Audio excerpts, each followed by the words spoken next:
میرا کہنا ہے کہ ملک الموت کو اللہ اگر نبی بنا کے بھیج دیتا تو سب کرتے، لیکن اللہ کی آواز قدرت آتی ہے اسی وقت۔ یہی تو میری خدائی ہے کہ جسے ماننا ہے وہ اپنے دل سے مانے، بے شک زور زبردستی نہیں ہے۔ مثال کے ساتھ سمجھاتی چلوں، اس دنیا کا ایک الگ سا فطور سا بنا ہوا ہے کہ جو ہمارے گھر آئے ہم اسی کے گھر جاتے ہیں، وہ فلاں ہمارے گھر نہیں آیا ہم اس کے گھر نہیں جائیں گے، بہت روڈ ہے، وہ بہت عجیب سے بات کرتا ہے ہم سے، اس کے گھر جائیں گے نہیں۔ آج اس نے یہ کہہ دیا ہمیں، ہم بھی اسے ایسے ہی کہیں گے، مطلب جو جیسا کرتا ہے اس کے ساتھ ویسا ہی کریں گے، ایسا لوگوں کے دماغ میں بیٹھا ہوا ہے۔ وہ جو فلاں انسان ہے بہت ایسا ہے، بہت ویسا ہے، بہت برا کر رہا ہے اس نے ہمارے ساتھ، ہم بھی ایسا ہی کریں گے۔ لیکن ایک شخصیت ایسی ہے، اس کے گھر جائیں یا نہ جائیں، اس سے بات کریں یا نہ جائیں، وہ آپ کے پاس ضرور ہی آ جائے گا، اور وہ ہے ملک الموت۔ اللہم صلی علی محمد وآل محمد۔ دل میں علی علی ہے، زباں پر علی علی، مر جاؤں تو کفن پہ لکھنا علی علی، نعرے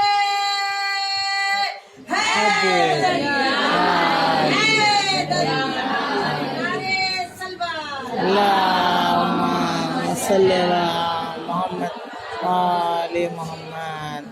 اب آگے کا موضوع بھی ام کلثوم پہ جو ہے، اس سے پہلے میں ایک واقعہ بتاتے چلوں، مجھے بہت پسند ہے یہ واقعہ، میں اکثر پڑھا کرتی ہوں۔ ایک مرتبہ مولا حسین نبی کی گود میں تھے، اس وقت ان کی زندگی 4 سال تھی، ظاہر زندگی 4 سال تھی۔ تو مولا علی داخل ہوتے ہیں اور عجیب منظر دیکھتے ہیں کہ نانا کی گود میں نواسا لیٹا ہوا ہے، لاڈ پیار چل رہا ہے نانا اور نواسے کا، اور دیکھ کر حیران ہوتے ہیں اور پوچھتے ہیں یا رسول اللہ یہ کیا منظر ہے؟ میں یہ دیکھ تو رہا ہوں کہ آپ حسین سے بڑی محبت کرتے ہیں، لیکن ایک سوال میرے دل میں ایسا ہے کہ جس کا اگر آپ جواب دے دیں گے تو مجھے اچھا لگے گا، اور یہ سوال میرے دل میں کافی وقت سے ہے۔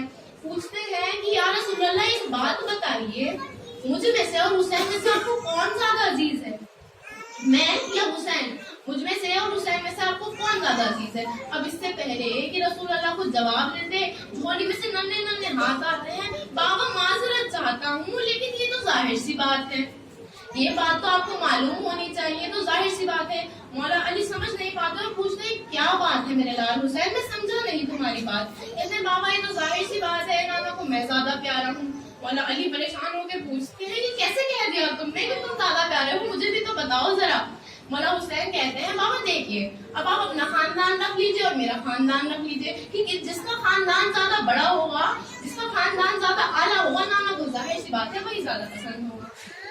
مولا حسین اتنی بات کہہ کر چکتے ہیں، مولا علی کہتے ہیں کہ کس کا خاندان زیادہ بڑا ہے، تم ہی مجھے آ کر بتا دو، پھر میں سمجھ نہیں پا رہا ہوں، تم ہی بتا دو کہ کس کا خاندان زیادہ بڑا ہے۔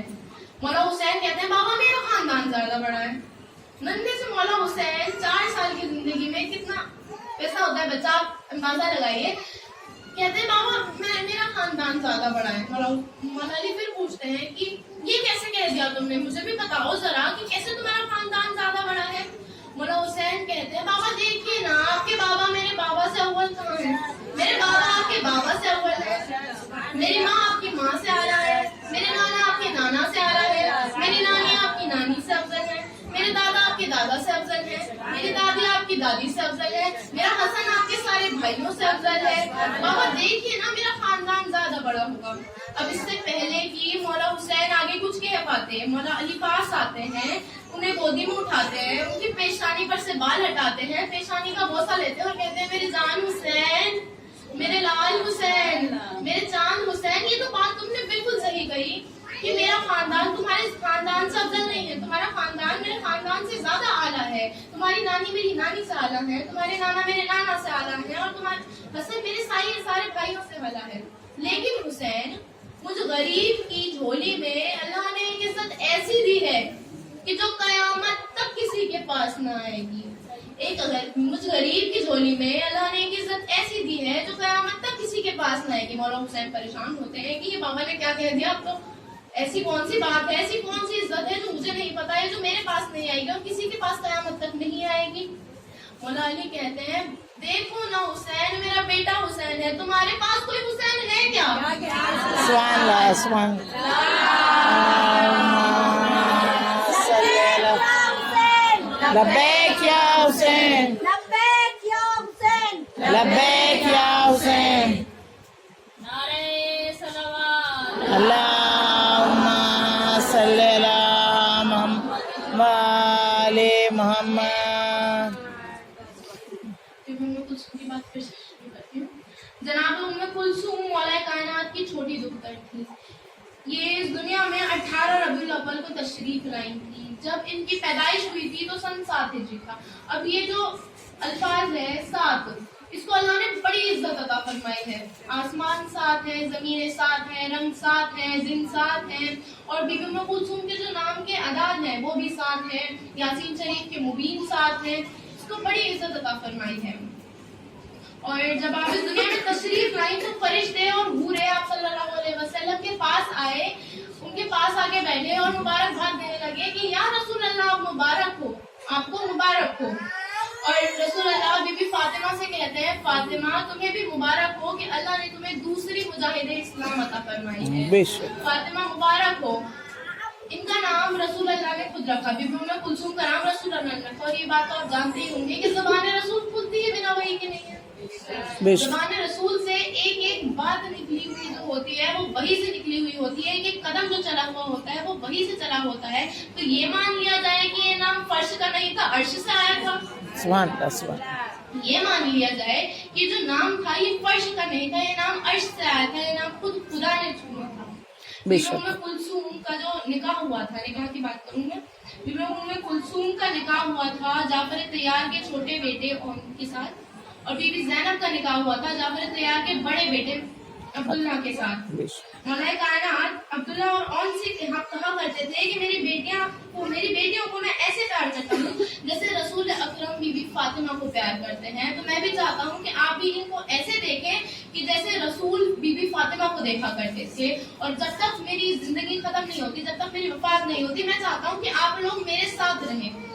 اس کے بعد یہ وہ بیوی ہیں کہ جن کے فضائل زیادہ بیان نہیں ہوتے، اور ان کے فضائل کی صرف ایک جملہ کہہ دوں تو وہ کافی رہے گا کہ جب وہ مولا علی اس دنیا میں آئے تو پہلا جو رزق لیا وہ آپ صلی اللہ علیہ وسلم سے لیا اور کسی سے نہیں لیا تھا. اور جو آخری رزق لیا وہ بی بی ام کلثوم کے گھر روزہ افطارا تھا.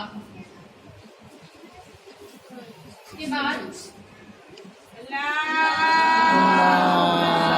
صلی علی محمد وآل محمد. یہ وہ بیویاں ہیں کہ جنہیں حلال مشکلات بھی کہا جاتا ہے، یعنی کہ مشکلوں کو حل کرنے والی. یہ وہ بیویاں ہیں جنہیں حلال مشکلات اس لیے کہا جاتا ہے کہ انہوں نے پیدائش سے اپنی وفات تک صرف اور صرف مشکلیں دیکھی ہیں. کہ جس دن سے آنکھ کھلی ہے اس دن سے مشکلیں ہی مشکلیں ہیں، اور جب آنکھ بند ہوئی ہے تو وہ بھی اتنی مشکلوں کے ساتھ ہوئی ہے. جب بیویوں نے آنکھ کھولی تو جلتا ہوا دروازہ دیکھا. ابھی وہ جلتا ہوا دروازہ، جو جلتا ہوا دروازے کی میں بات کر رہی ہوں، وہ آنکھوں کے سامنے سے گیا نہیں تھا کہ اپنے ماں کے زخم دیکھ لی.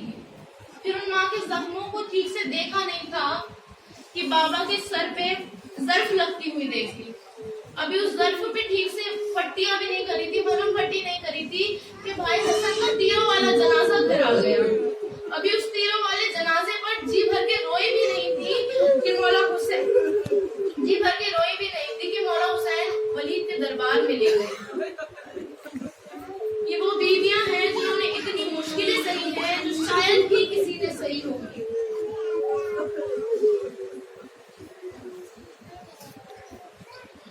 کربلا میں 8 دن یہ دونوں بہنیں مولا حسن بن کے رہی. کبھی بی بی ام کلثوم مولا حسن بن کے مولا حسین کو دلاسا دیتی رہی، کبھی بی بی زینب مولا حسن بن کے دلاسا دیتی رہی. ایک ایک کر کے یہ بیویاں دلاسا دیتی رہی مولا حسین کو. ان حالاتوں میں خود پر قابو پانا کتنا مشکل ہوتا ہے یار آپ لوگ بخوبی جانتے ہیں کہ جب گھر میں کسی ایک کی میت آتی ہے آپ یہ سوچیں کہ کیا منظر ہوگا وہاں کہ جب اتنے جنازے رکھے ہوں، کس طرح سے بیویوں نے اپنے آپ پر قابو پایا ہوگا اور اپنے بھائی کو بھی دلاسا دیا ہوگا. اس کے بعد 2 بچے ہو گئے تھے، ملتے نہیں تھے. بی بی ام کلثوم ان کو ڈھونڈنے کے لیے نکلی باہر کہ وہ 2 بچے کہاں ہیں. تھوڑی ہی